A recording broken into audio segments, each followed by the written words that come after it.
আজ আমি ভীষণ খুশি। তো কেন খুশি সেটা জানতে হলে কিন্তু পুরো ভিডিওটা দেখতে হবে।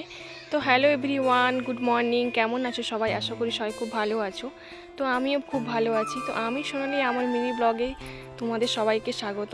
তো এটা কিন্তু কাল বিকেলের ভিডিও। তো একটু ব্যস্ত থাকায় কিন্তু তোমাদের সামনে আমি পোস্ট করতে পারিনি। দেখো বিকালের কাজ বাজ সেরে কিন্তু এখন রেডি হয়ে যাচ্ছি। তো কোথায় যাচ্ছি সেটা লাস্টে বলবো। আর তোমার দাদাভাই যাচ্ছি কিন্তু। দেখো আমাদের গ্রামে কিন্তু ধান চাষ কমপ্লিট হয়ে গেছে।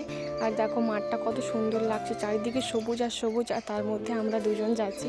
তো ভীষণ ভীষণ খুশি লাগছিল। আর তোমাদেরও দেখাচ্ছি। দেখো আমাদের গ্রাম হলেও কিন্তু বেশ সুন্দর, আর আমার কিন্তু গ্রাম বেশ সুন্দর লাগে।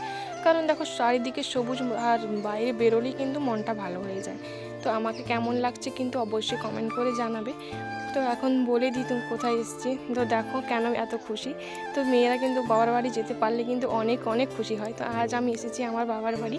তো দেখো আমার বাবার ছোট্ট ঘর। তো গ্রামে কিন্তু এইভাবে লাইট কমই থাকে, তাই জন্য তোমাদের এরকম লাগছে। আর এই দেখো মা সন্ধ্যা দিচ্ছিল। আমি যেহেতু সন্ধ্যা করে বেরিয়েছি, তো মা সন্ধ্যা দিচ্ছিল, আর এখন মা সন্ধ্যা দেওয়া হয়ে গেছে, তাই কিন্তু মা আমার কাছে এসেছে। আর দেখো আমি কিন্তু আমার ফুল লুকটা তোমাদের দেখাতে পারিনি, ভাই আসতে বললাম একটু ক্যামেরাটা ধরে দিতে। আর আজকের ভিডিওটা কেমন লাগলো অবশ্যই কমেন্ট করে জানাবে, আর আমাকে কেমন লাগছে অবশ্যই কিন্তু কমেন্ট করে জানিও। এখান পর্যন্ত টাটা।